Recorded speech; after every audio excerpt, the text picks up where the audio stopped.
Manila, Philippines, sinabi umano ng action star na si Jeric Revol na may 2 apo siya sa kanyang anak na si AJ Revol sa aktor na si Aljur Abrenica.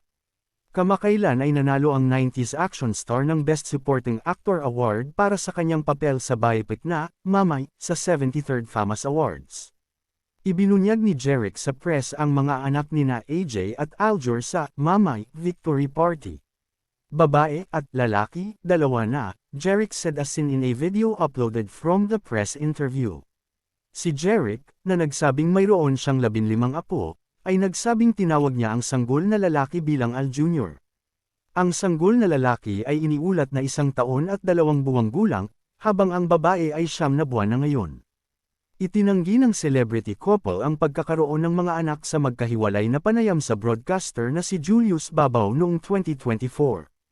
First of all, hindi po ako taon-taon buntis.